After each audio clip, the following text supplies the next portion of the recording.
we live in a strange reality. For the first time in history, human connection is facilitated by a third-party entity. Once personal details like relationships, taste in music and movies, and political viewpoints are now broadcast on the international stage of the internet. Facebook has forever changed the fabric of human society, and recently it has shown its full power over even the most powerful nations on Earth. A seemingly harmless tool for connecting people around the world has started revolutions in the Middle East and even changed the outcome of the US elections. I will faithfully execute the office of President of the United States. And all of this power is at the hands of one man who started the company in his college dorm. Mr. Zuckerberg, don't your 2.2 billion users deserve some kind of an explanation, sir?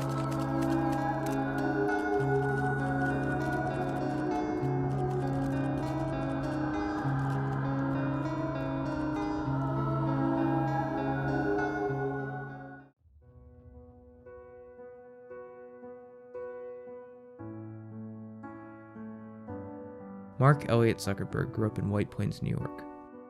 His father, Edward, is a dentist, and his mother, Karen, is a psychiatrist. From a young age, Zuck's interests differed from his parents. He excelled in math and physics, winning prizes at his local high school. Recognizing his son's talents, Edward hired David Newman, a software developer, to teach Mark coding. Before long, he surpassed the teachings of his tutor and created his first social web platform, ZuckNet.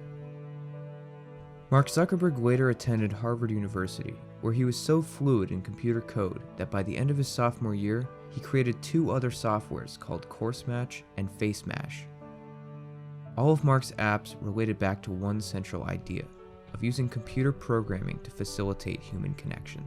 In 2004, he created Facebook, a platform that merged friendship with a digital screen. No longer did people have to leave the comfort of their homes to meet people. Facebook allowed its users to share, interact, and even meet new people online. Within 2 years of development, Mark released Facebook to the masses, and the site quickly became the largest social network on the internet. Mark's creation also attracted the attention of another Silicon Valley pioneer, Steve Jobs. Jobs soon became a mentor to Mark and spoke publicly about his admiration for the newfound tech giant. We talk about social networks in the plural, but I don't see anybody other than Facebook out there. Just Facebook, they're dominating this. I admire Mark Zuckerberg. I only know him a little bit, but I admire him for not selling out, for wanting to make a company. I admire that. However, Steve's connection to Mark went much further than even Zuckerberg knew. It all began in the late 70s. Steve Jobs had just experienced the success of the Apple II and had become the youngest person to make the Forbes top 10 wealthiest people. During this time, Jobs was also fighting a personal struggle. In 1978, his daughter Lisa was born, and he denied any relation to her. The legal battle between Jobs and Lisa's mother carried on until a DNA test revealed that he was in fact the father of Lisa. Why did Jobs feel like he had to deny relation to his daughter? He obviously knew that he was a father, as he had been there for the birth, and even picked out her name. The truth is that Jobs didn't want to have a daughter. He wanted to have a son. During the same period, two scientists, Patrick Steptoe and Robert G. Edwards, were making strides in the field of in vitro fertilization. They were able to create the first artificially conceived birth in 1979. Apple and Jobs set their sights on a new product to arrive in the early 1980s. Initially, the project was named Lisa after his daughter, but later morphed into the Macintosh. However, Steve Jobs used this opportunity at Apple to create his most ambitious project yet. January 1984, the Macintosh computer is released to the public, and in May of that same year, Mark Zuckerberg is born. The son of Steve Jobs.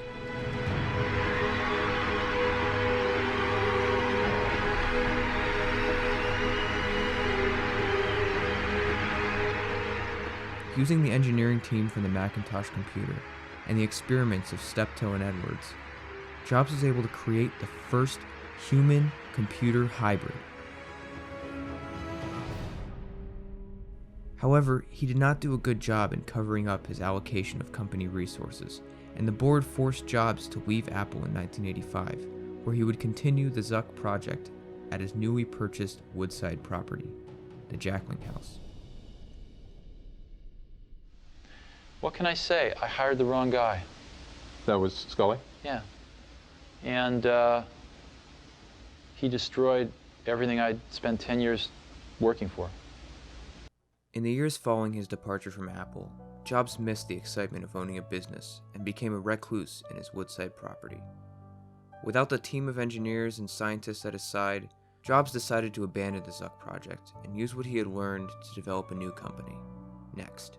Computers have finally gotten powerful enough to have the same impact in the arts and the humanities. Preoccupied with his new venture, Jobs was forced to give the child to a family in White Plains, New York, where Z.U.C.C could live out a normal life as a person. However, due to the still experimental nature of his digital brain, Mark's life turned out far from normal. Z.U.C.C's mind worked identically to a computer, and so he struggled to relate to the people around him. Even today, there's still glitches in Mark's code that can be seen in his public statements and live streams.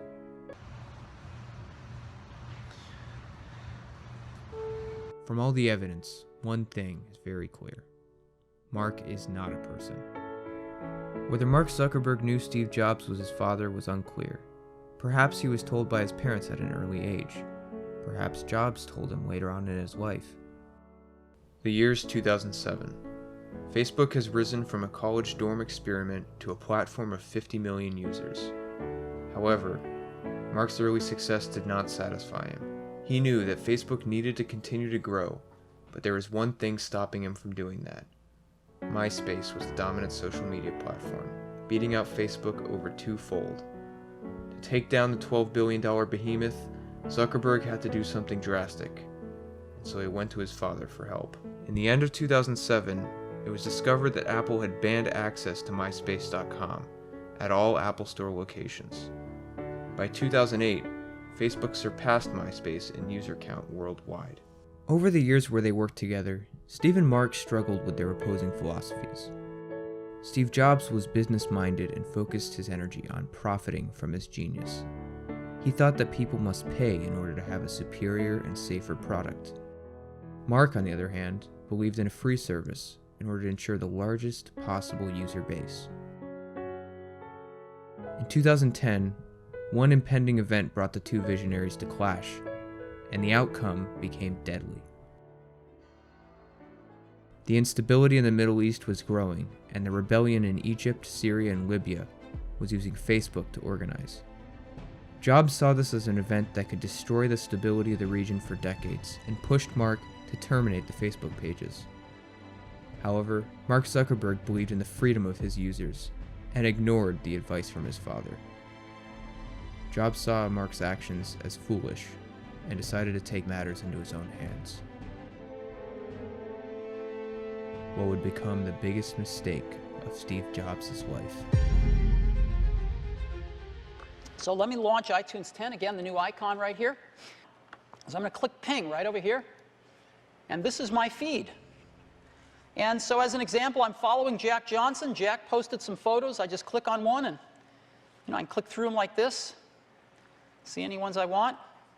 I guess he's on tour, and these are some of his photos from his tour. And Philip has written a post, and I could write a comment too. I could just say, cool photos, and post a comment. And that's all you need to post a comment, and everybody who follows me now can see those comments. And here's a song. Eddie has posted a song here, and I could preview it here just by clicking. Here's a post by Katie. I could go see again Katie's profile right here. There's Katie, and here's our beloved Katie. And again, and here's all of Katie's favorite songs. I could listen to any one of them or go to the album if I'd like. And it's that simple. And, here's concerts down here. I can see all the concerts that are near me. So there's one, and I could say, well, I'm going to that one. And I could write a post if I wanted to and say, see you there.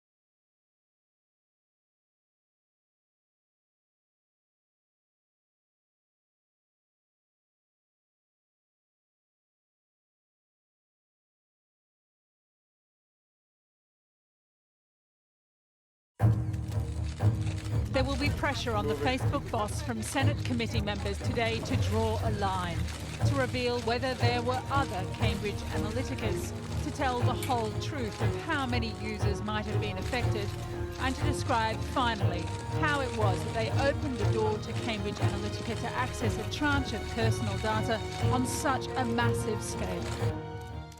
We've never worked in Russia. As far as I'm aware, we've never worked for a Russian company. We've never worked with a Russian organization in Russia or any other country. Again, this is at odds, seemingly, with what's believed to be a Cambridge Analytica document shown to Channel 4 News, date unknown, where SCL Global, the parent company of Cambridge Analytica, highlights Russia on its client map. It's not clear exactly what caused Steve Jobs to die. But one thing is for certain. Mark Zuckerberg could not have done it himself.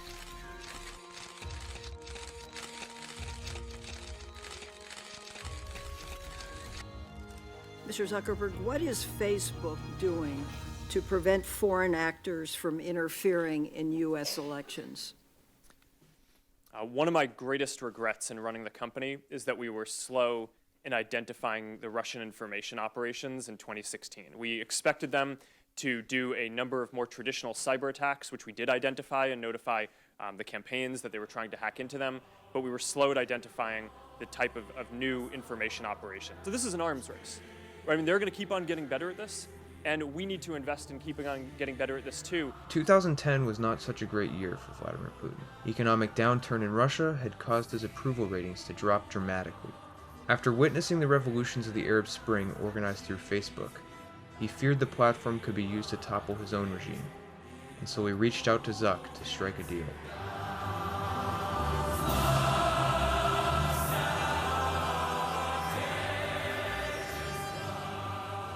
On an unknown date in 2011, Mark Zuckerberg traveled to Russia. It can be inferred that during this meeting, a deal was struck between the two parties. After the meeting, Facebook had backed off from Russia, and the government-sponsored clone, VK, had remained the primary social media site in the country. At the end of the year, Steve Jobs was dead, and once again, Zuckerberg was free from competition.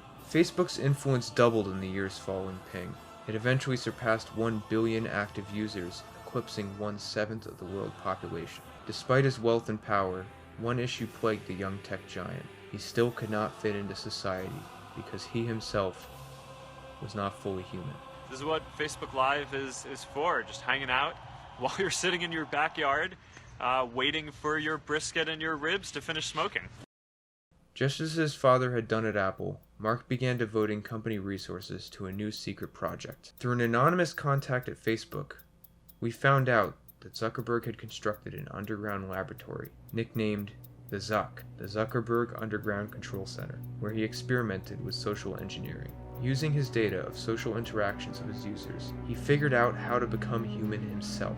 In order to truly understand humanity, Mark needed to tap into every corner of the Earth. In 2013, he started Internet.org, a project designed as a charity which would deliver internet to disconnected areas around the world using satellites and solar aircraft. However, the internet was restricted to only a few sites, one of which was Facebook. With the fear that shareholders would try to slow his progress, Mark made a move in 2016 to consolidate his control over the company.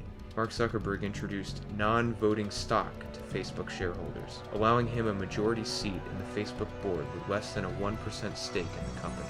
Nobody could tell Mark to step down.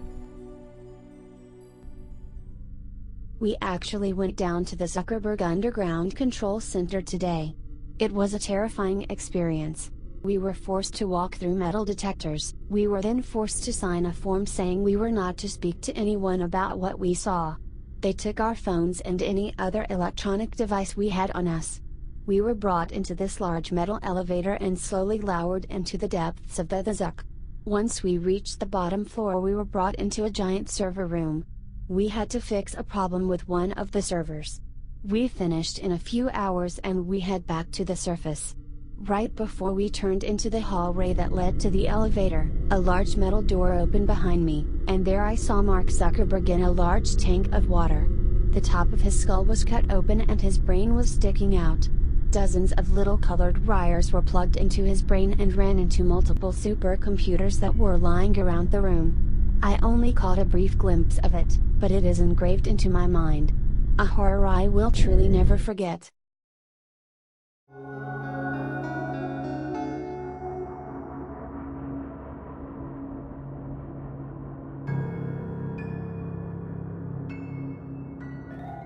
The year is 2015. Alexander Kogan, a data scientist based out of the University of Cambridge, develops a personality quiz for the Facebook platform, which promises its American users $1 to $2 to download. The app quickly spreads across the internet and gathers over 270,000 users.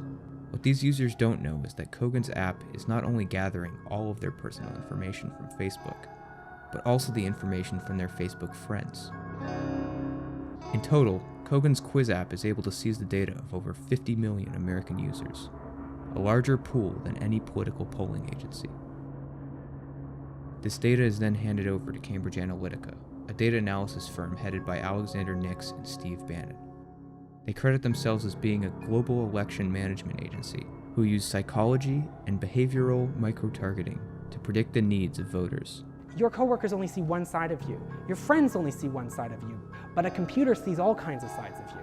And so we can get better than human-level accuracy at predicting your behavior. Really? Yes, absolutely. In November 2016, with the help of Cambridge Analytica's extensive data mining, Donald Trump wins the US election and becomes the 45th president of the United States.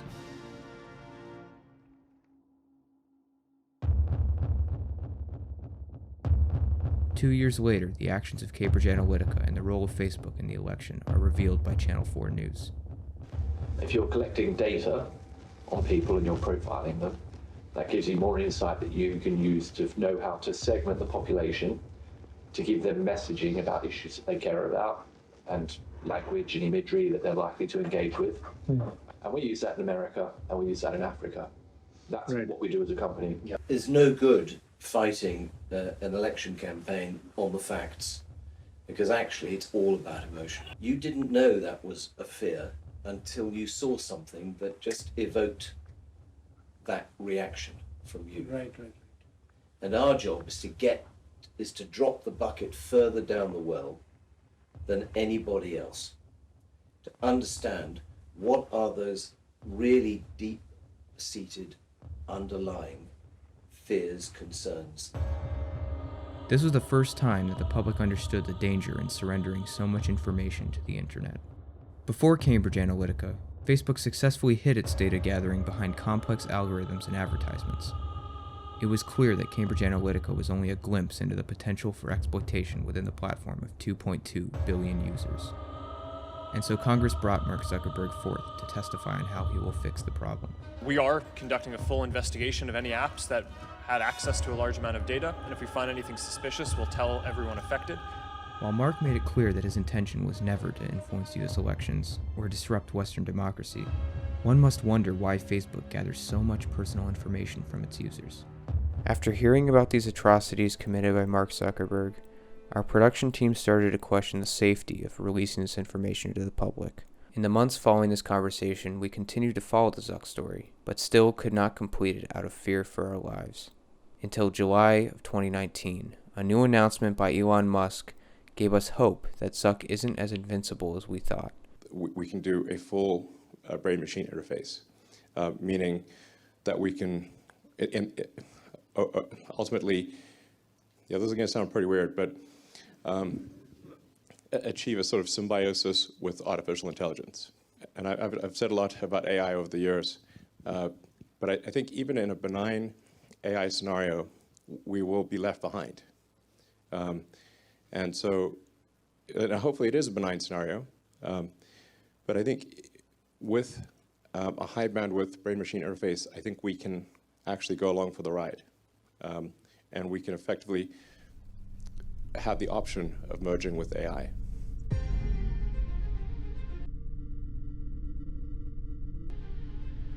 Elon Musk has long warned of the risk AI can pose to the human race. In 2016, Elon founded a company called Neuralink to give humans an edge against AI systems. This is the same year that Zuckerberg rigged the US elections and consolidated his control over the internet. If Musk is successful, then humanity may stand a chance against the human machine, Mark Zuckerberg.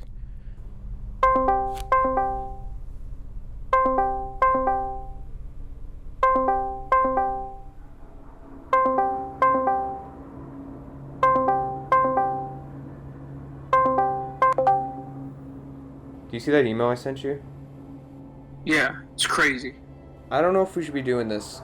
Like, I don't know what's gonna happen if we upload this thing. You think they're gonna go after us? I mean, they have the Russians on their side, and everyone just like bends their knee to him. Well, I think we have to get it out there. That means waiting, then maybe we'll have to do that. We've released this documentary for free to ensure that the true story of Mark Zuckerberg cannot be censored. We encourage you to download this video and repost it to prevent it from ever being deleted. Remember, Mark Zuckerberg is not a person. He is a human machine, and he will do whatever it takes to become a real person like the rest of us.